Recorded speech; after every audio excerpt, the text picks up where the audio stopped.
Se estaba esperando a alguien más especial, pero no les toca. ¿Sí? Les va a tocar que sea yo. Y a veces nosotros como hombres hacemos planes, pero Dios es el que dispone al final. Dios le bendiga, hermanas. Dios le bendiga, hermanas. Gracias a todas por estar aquí. Muchísimas bienvenidas para la hermana Gaby y su hija Abby. A la hermana Vanessa, reiterada, gracias por permitirme estar aquí en este y les prometo que no me voy a extender porque sé que ustedes muchas vienen por la palabra de Dios, ¿verdad que sí? Pero también para otras cositas que tenemos por ahí. Así que no nos vamos a extender. Yo voy a dejar que la hermana Nuria, yo voy a decirle Virna, que la hermana Nuria pase por aquí para que ella tenga la palabra del Señor y después de leerla vamos a orar para encomendar este tiempo al Señor.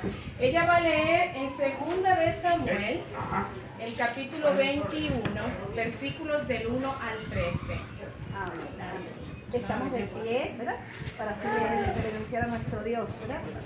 Con la lectura de su santa y bendita y poderosa palabra. ¿Puedes repetirla? 2 de Samuel, capítulo 21, los versículos desde el 1 hasta el 10. Hasta el 13. Hasta el 13. Amén. 21, los versículos del 1 hasta el 13. Dice así la palabra de nuestro Dios. Dice: venganza de los Gabaonitas. Hubo hombre en los días de David por 3 años consecutivos.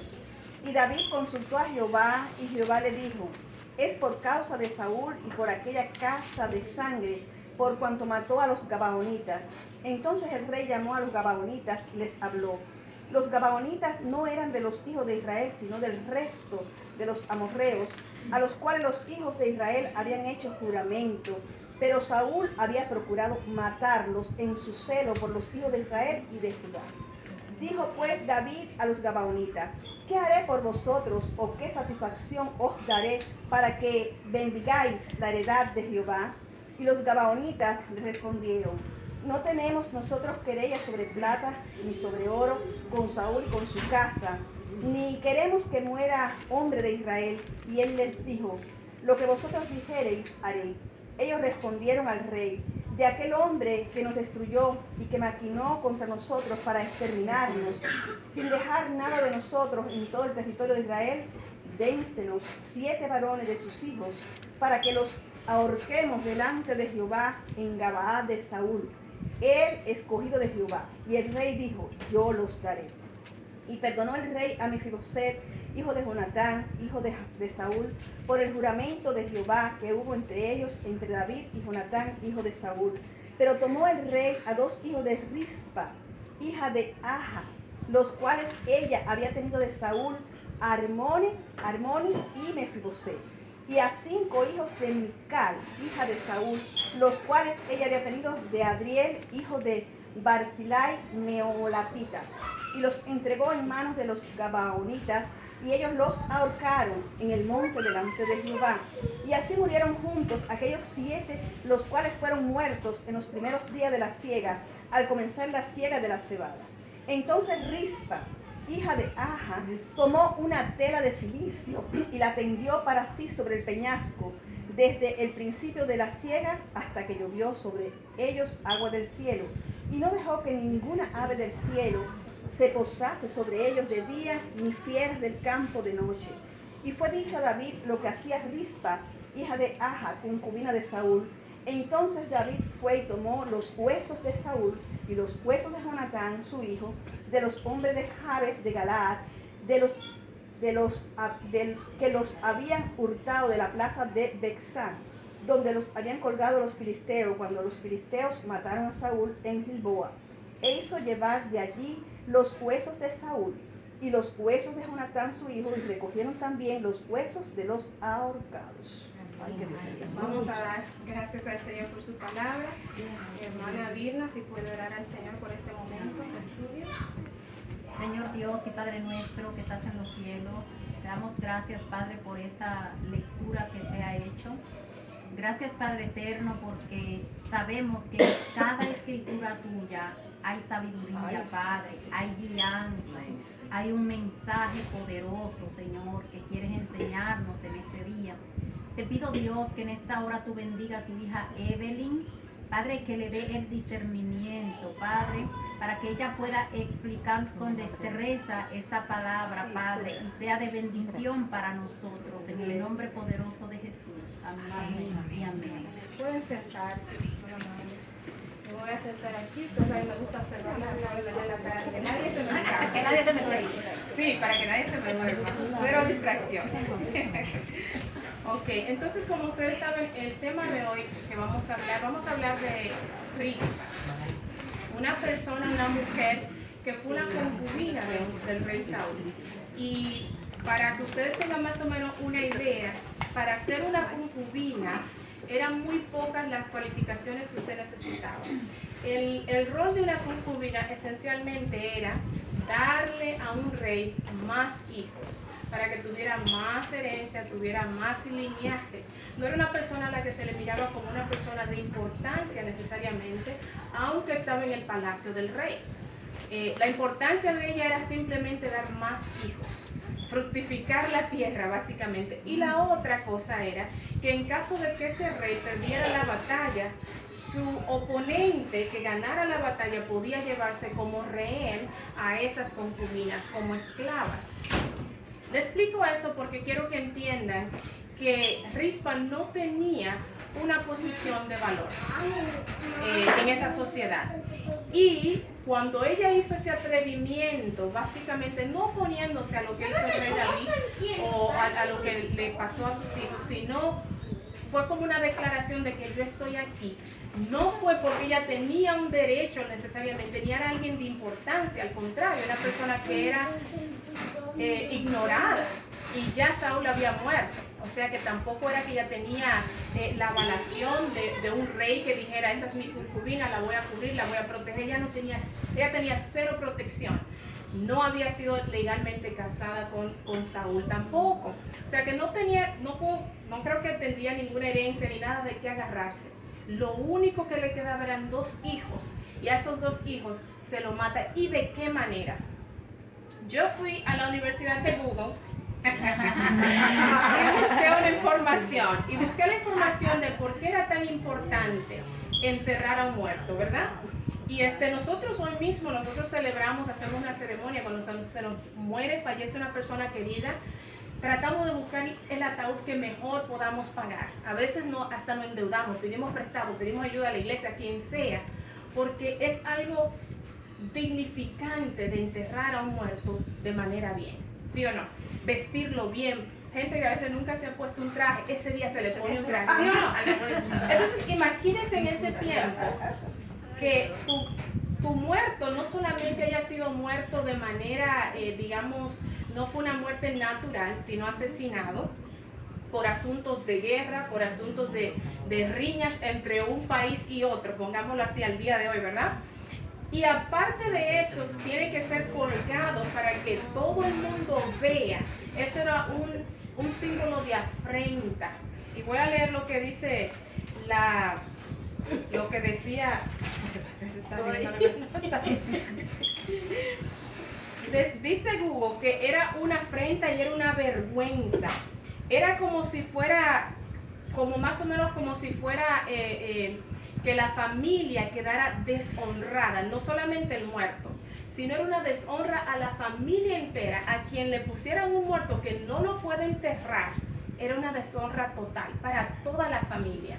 Imagínense aquella situación. Rispa no tomó esta posición de ser una mujer guerrera y de llorar y hacer ese luto sobre, dice una peña, ¿verdad? Decimos una peña, una roca, una piedra, nada cómodo.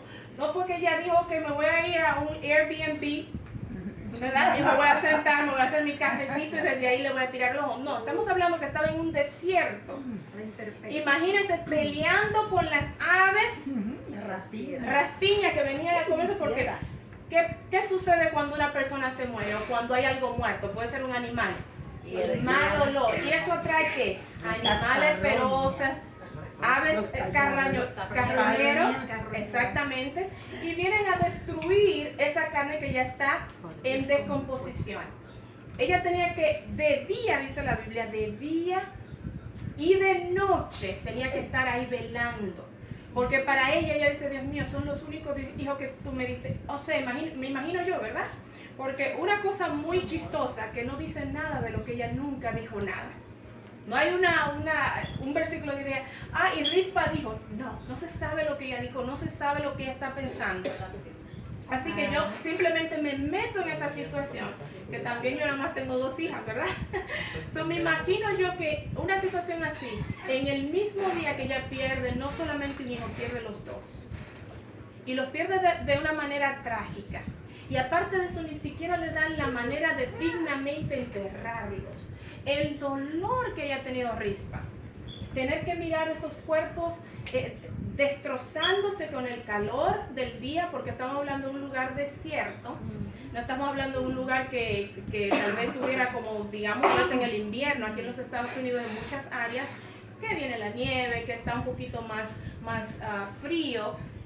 El calor, yo me imagino que ya lo que vinieron a quedar fueron huesos, porque le voy a dar otro dato que yo busqué, porque yo quería saber cuánto tiempo ya duró ahí. La Biblia no especifica necesariamente, sin embargo, miren lo que dice. Se estima que Rispa cuidó y veló los cuerpos de sus hijos desde el principio de la cosecha de cebada, que es aproximadamente en abril, hasta que cayeron las primeras lluvias del otoño, en aproximadamente octubre. Estamos hablando de unos 5 o 6 meses en esta posición de duelo y luto por sus 2 hijos.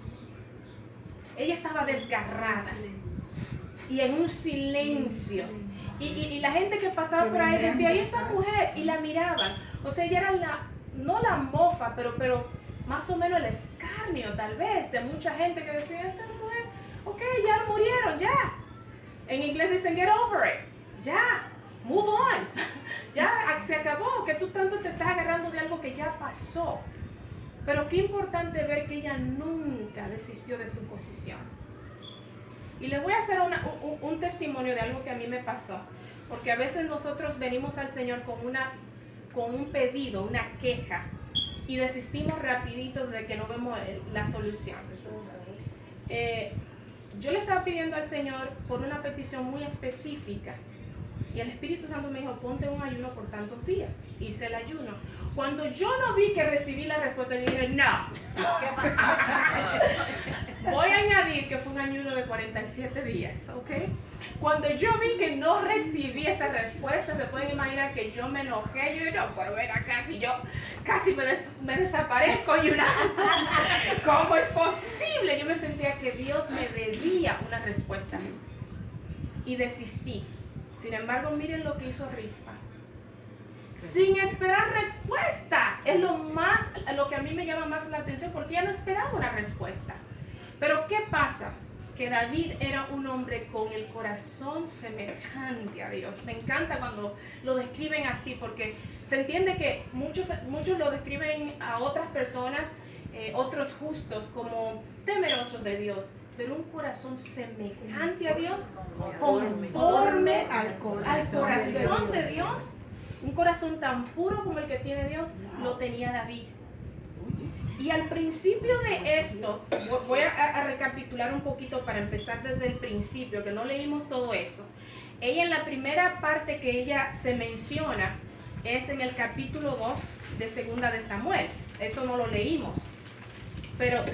Perdón, el capítulo 3, en los versículos del 6 en adelante la menciona como que era la concubina. Así que si ustedes ven que en estos párrafos que leímos no dice que ella era la concubina, ella ya había sido identificada como la concubina de Saúl. Saúl había sido muerto en guerra, había una situación política de guerra. Saúl ya le había llegado su tiempo final de reinado. Y acuérdense que Saúl, en sus últimos años de reinado, él estaba en desobediencia con Dios. Ya Dios no estaba de parte de él. Así que él cayó durante la guerra creo que lo hirieron de muerte, y después un chico que fue a decirle a David de la muerte de Saúl, fue que terminó de matarlo básicamente, según el recuento de ese muchacho, ¿verdad? Le digo esto porque es necesario entender que no era una situación fácil la que se estaba viviendo políticamente. David, cuando fue rey originalmente, simplemente lo hicieron rey en Judá, que era una de las 12 tribus. De las 12 tribus solamente una quedó como rey al principio, porque había tanta, la gente estaba dividida, el pueblo de Israel estaba dividido. Si nos vamos estaba Saúl contra David. Y cuando Saúl murió, entonces hicieron a uno de los hijos de Saúl rey sobre Israel, las otras 11 tribus. Y solamente hicieron a David rey de Judá. Sin embargo, Dios siempre le dio la victoria a David, con una sola tribu, que se suponía que fuera más fácil vencerlo, porque solamente una tribu se quedó con David, o lo eligió como su rey. Para que ustedes vean que el Señor está de parte de uno. Cuando Dios está con uno, no hay nada que nos pueda vencer. Amén. Les digo que el clima político era tan tremendo, porque después que esto pasa, David, que era un hombre fiel a Dios y tenía el corazón semejante a Dios, decidió de perdonarle la vida al hijo de Jonatán, porque él tenía una hermandad, era como su hermano. De hecho, hay un salmo que él habla y se asume que él está hablando de Jonatán, que era como un hermano, donde él dice que es mejor tener un buen amigo que un hermano, porque los hermanos de él como que no tenían una buena relación. Sin embargo, con Jonatán hubo aquel enlace, aquella armonía, que él lo veía a él como un hermano. Cuando ellos mueren y cuando él recibe la noticia de la muerte de Saúl y de Jonatán, él se va en silicio, él se va en luto, él llora la muerte de esas dos personas. Él nunca vio a Saúl como un rival, aunque Saúl lo andaba persiguiendo para matarlo, literalmente. Nunca lo vio él así. Él nunca andó, ¿cómo le puedo decir?, con un rencor ni con una cizaña que quería desquitarse. Para él, Dios había ungido a Saúl. De hecho, el chico que vino con la noticia de que lo mandó, de que él lo terminó de matar, él estaba herido. Como quiera él se iba a morir. Y él me pidió, dice el chico, ¿verdad? Pues yo digo, eso es lo que tú dices, ¿quién sabe, verdad? Solamente tenemos el recuento de lo que el chico dice, que se apareció, que dice, él estaba herido y él me pidió que lo terminara de matar. Y dice David, pero ¿tú de dónde eres? Ni siquiera eres israelita. Ni siquiera era no pertenecía al pueblo. Él dice, ¿cómo tú te atreves a matar al ungido de Jehová? Le hago este recuento no para quitar el enfoque de Rispa, sino para que vayan entendiendo más o menos por dónde se encaja la historia completa y por qué los hijos de Rispa fueron matados. Después de acontecer esto, acuérdense que Saúl le había dado la espalda al Señor. Él no estaba escuchando a Dios. Había un pueblo con el que Israel había hecho un pacto. Y en desobediencia a Dios, Saúl fue a guerrear a ese pueblo y los fue a matar. El primer versículo de 2 de Samuel, capítulo 21, dice que había hambre por 3 años. Y dije a David, pero Señor, normalmente cuando eso pasaba era por juicio, algo divino. Y él fue directamente y dice, Señor, ¿qué está pasando? ¿Por qué nosotros estamos siendo castigados si somos tu pueblo? Si tú me has dado a mí, me has hecho ganar tantas batallas, me has dado en mis manos a mis enemigos. ¿Por qué esta sequía? ¿Qué es lo que hemos hecho? Pero fíjese que no empezó a quejarse como nosotros normalmente hacemos, yo por lo menos. Ay, ¿qué pasa, Señor? ¿Pero por qué? No, sino que él dice, Señor, ¿qué fue lo que hicimos nosotros? ¿En qué te fallamos? Se metió de una vez con el Señor. Y Dios le da la respuesta de que esa casa de sangre, así lo describe Jehová a la casa de Saúl. La casa de sangre de Saúl, derramó sangre de un pueblo con el que ustedes tenían un pacto. Para que ustedes vean que cuando decimos que Dios es un Dios de pactos, tenemos que entender exactamente lo que eso quiere decir. Dios no violenta pactos. Aún lo que nosotros hagamos inconscientemente con las tinieblas. Dios los honra. Es muy importante saber eso. Y Dios honró ese pacto. Así que Israel no debía nunca caer en guerra con ese otro pueblo. Pero Saúl en rebeldía dijo, sí, voy a pelear con ustedes y los voy a matar porque me da la gana. Básicamente, ¿verdad? Eso es lo que nosotros haríamos hoy. Y lo hizo y pensó que se salió con la suya. Pero está pasando esta situación. Ya Saúl está muerto. Diríamos, bueno, el que cometió el pecado fue él, porque eso no tiene que afectar a nosotros. Pero el pecado de ese hombre muerto y de la mayoría de su familia, porque la Biblia dice que cuando había la guerra entre Judá y la familia de Saúl estaba cada día menguando y haciéndose más y más débil. O sea que Judá estaba ganando todas las guerras contra la familia de Saúl.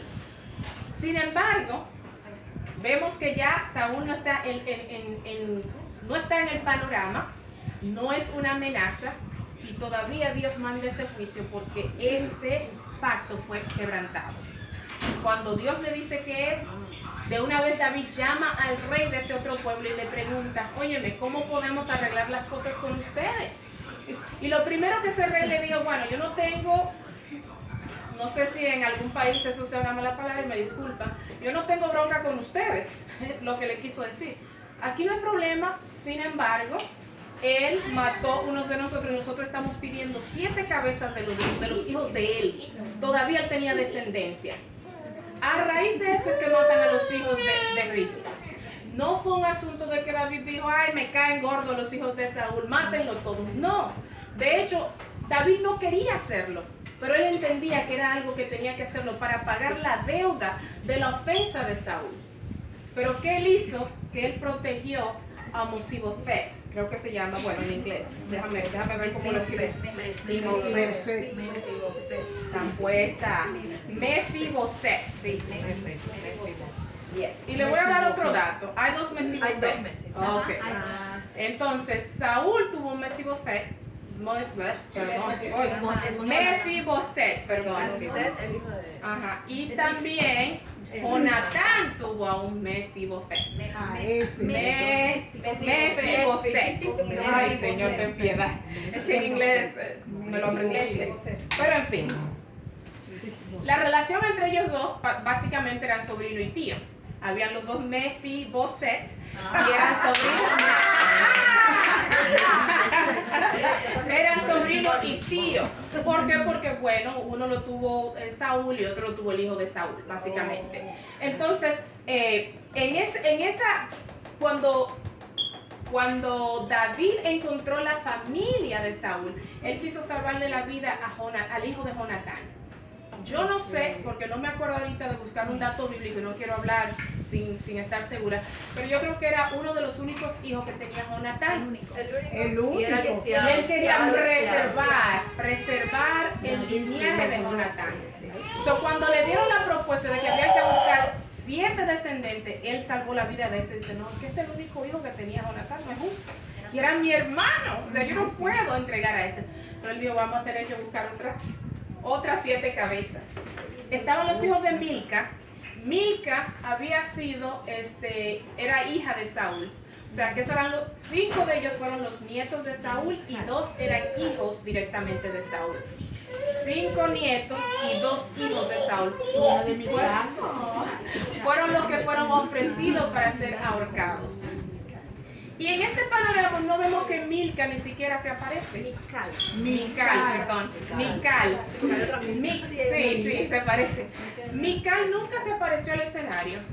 No vemos que ella se unió al dolor de Rispa. No vemos que ella tuvo ningún tipo de interacción en estos versículos relacionado con la muerte de 5 hijos. Sin embargo, Rispa dijo, a mí me quitaron 2 y esos 2 me duelen tanto que los voy a velar, los voy a cuidar. ¿Hasta qué punto? ¿Verdad? ¿Cuál sería la meta? Ella no, en ningún momento dice la Biblia que ella dijo, ay, háblenmele a David. Yo no creo ni siquiera que ella sintió tener el derecho.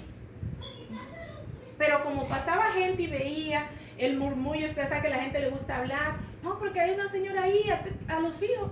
Cuando se vino a enterar David, dijo, pero ¿cómo es posible?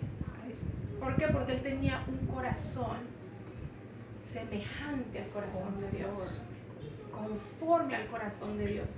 Y cuando él oyó de esa noticia, él dijo, no. Es más, búsquenme hasta los huesos de Saúl, a ese linaje completo, y lo vamos a enterrar honrando ese linaje. A pesar de que Saúl se declaró ser su enemigo a muerte, que lo andaba buscando para matarlo literal. Y él fue esa persona que Dios utilizó para honrar el linaje de Rispa. Le di un recuento, creo que un poco largo, pero creo que llegó al punto de para que veamos por qué ellos terminaron muertos. No fue un asunto de que David simplemente quería hacerlo, no. Cuando él vio que aparte ya del agravio de que tener que perder a sus hijos, no lo puede enterrar, no, vamos a enterrar a esos muchachos. Y él enterró no solamente a esos 2, sino a los 7 que fueron ahorcados. Estaban ahí expuestos a los elementos del día, de la noche, pájaros, todo lo que ustedes pueden imaginar. Aves, ¿cómo se llaman? Carroñeras. Ahí había de todo. De noche Samuel no tenía paz, pero me gustaría que pensemos un poquito en cómo usted pasaría 5 o 6 meses sin poder dormir bien. El día, ese sol de ese desierto, dándole a usted, latigándole a usted, día tras día. En la noche seguramente frío. No dice ahí que ella se llevó una carpa, que se acomodó, no se sabe ni cómo ella comía, cómo hacía sus necesidades. El enfoque de esa madre era de cuidar de los cuerpos de sus hijos. Un sufrimiento, perseverancia. Perseverancia total. Y a mí esa parte es la que más me gusta. Me duele muchísimo el dolor de ella, pero fíjense